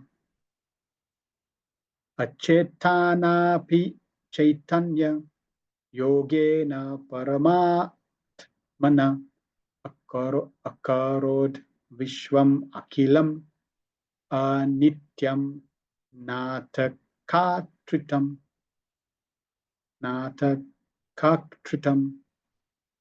There is one supreme person who is the progenitor of this cosmic manifestation, and whose energy act as prakriti, or the material nature, dazzling like a reflection. By such illusory action of prakriti, even dead matter is caused to move by the cooperation of the living energy of the Lord, and the material world appears like a dramatic performance to the ignorant eyes. The ignorant person, therefore, may even be a scientist or physiologist in the drama of Prakriti, while the sane person knows Prakriti as illusory energy of the Lord.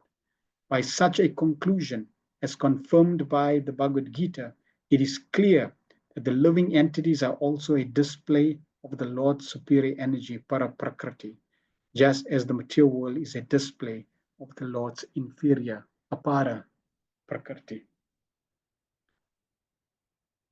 So matter seems to be moving. This body seems to be moving. This body seems to be alive. Amazing. But matter is inanimate. Matter is dead.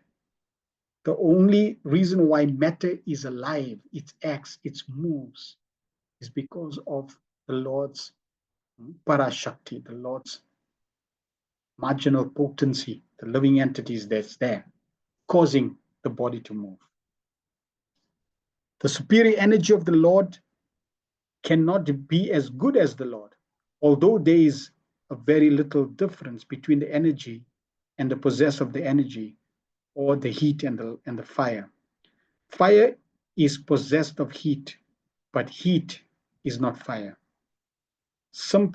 This simple thing is not understood by the men with poor fund of knowledge, who falsely claim that the fire and the heat are the same. The energy of the fire, namely heat, is explained here as the reflection and not directly fire. Therefore, the living energy represented by the living entities is the reflection of the Lord and never the Lord himself. Therefore, the reflection of the Lord, the existence of the living entity, is independent of the Lord, Supreme Lord, who is the original light. This material energy may be compared to darkness, as actually it is darkness. And the activities of the living entity in darkness are reflections of the original light. The Lord should be understood by the context of this verse. Non-dependence of both the energies of the Lord is explained as Maya, or illusion. No one can make a solution of the darkness of ignorance simply by the reflection of light. Similarly, no one can come out of the material existence simply by the reflected light of the common man. One has to receive the light from the original light itself. Any form, any practice that's originated from the material energy leads nowhere, or at least it does not lead to perfection. The reflection of sunlight in the darkness is unable to drive out the darkness, but the sunlight outside the reflection can drive out the darkness completely. In the darkness, no one can see things in the room. Therefore, a person in the dark is afraid of snakes and scorpions, also, although they may not be such things. But in the light of things in the room can be clearly seen, and the fear of snakes and scorpions is at once removed. Therefore, so now we're concluding. Therefore, one has to take shelter of the light of the Lord, as in the Bhagavad Gita or Srimad Bhagavatam, and not the reflective personalities who have no touch with the Lord. No one should hear the Bhagavad Gita or Srimad Bhagavatam from persons who does not believe in the existence of the Lord. Such a person is already doomed, and any association with such a doomed person makes the associator also doomed. No matter how brilliant, how austere, how saintly, how renounced, how perfect they look, they speak, they act, you should know that if they are not connected to the Supreme, Their association and whatever they're giving cannot deliver fearlessness, cannot remove darkness. According to Padma Puran, within the material compass, there are innumerable material universes, and all of them are full of darkness. Any living being, beginning from Brahma, there are innumerable Brahmas, innumerable universes, to the insignificant ant, are all born in darkness. And they require factual light from the Lord to see him directly. Just as the sun can be seen only by the direct light of the sun. No lamp or man-made torchlight, however powerful it may be, can help one see the sun. Beautiful analogies, Prabhupada gives. The sun reveals itself. Therefore, the action of the different energies of the Lord or the personality of God at himself can be realized by the light manifested by the causeless mercy of the Lord. The impersonalists say that God cannot be seen. God can be seen by the light of God, not by man-made speculations, man-made torchlight, man-made anything. Here, this light is specifically mentioned as Vidyat, which is an order by the Lord to Brahma. This direct order of the Lord is a manifestation of his internal energy. And this particular energy is the means of seeing the Lord face to face. Not only Brahma, but anyone who may be graced by the Lord to see such merciful, direct internal energy can also realize the personality of Godhead without any mental speculation. The previous verse concluded that our ultimate aim, our ultimate objective should be not only to know the Lord, but to realize the Lord and become attached to the Lord. How do I become realized? How do I realize the Lord? I need the mercy of his internal energy. I need the grace of the Lord, merciful internal energy. Then I can see the Lord without any mental speculation. So then, even if I switch off my mind, switch off my thoughts, I can see the Lord because I am seeing the Lord through the internal potency, by the mercy of the internal potency, not on my own accord.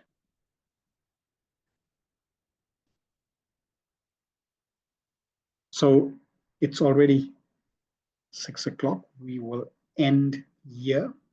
We just covered 2 verses. As I mentioned, Prabhupada's purports are extremely extensive for these verses, trying to lay the foundation, solidify the foundation. If we get these 4 verses and what Prabhupada is establishing here, we lay a very strong foundational basis for our spiritual growth. So we will continue next week with the next 2 verses, 35 and 36, and then we'll see how we proceed further to that. Are there any questions or comments anyone has in regards to what we have covered in these 2 verses?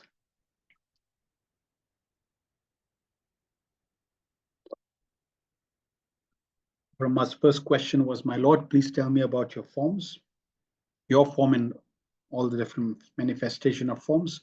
And the second question was related to the energies. So the Lord has now explained his form and explained his existence in relation to the energies.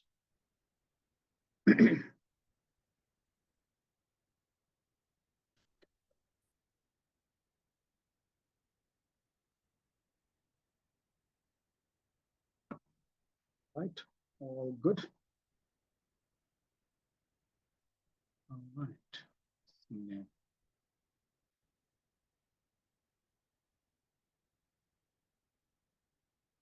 All right, see no messages. Thank you very much. Bhavana says everything is tied up on Krishna. I mean, all. Yes. Krishna says, just like he's the thread, the sutra that ties everything. You don't see the thread, but he's the thread holding everything. And without him, nothing exists. Hemavati Radhikas, thank you for the amazing class, such deep, in-depth in Srila Prabhupada's purpose. Absolutely brilliant. We need to study these carefully, very carefully, yes. If we, because there may be doubts of different degrees, different intensities as we associate. Here's the beauty part. If we associating with these purports, we get purified. By taking that knowledge, we are cleansing our understanding. And then Prabhupada is giving us the process, the blessing, the mercy is in there. So the molding, the clarification, the proper understanding, and the blessings, the process is all there in Prabhupada's purports. And this way, simply by associating with Prabhupada's purports, we achieve our desired destination. Thank you very much. Srila Prabhupada ki jai, Grantaracham Bhagavatam ki jai, Nitai Go Pramanande Hari Hari Bo. Thank you, Mother Lash.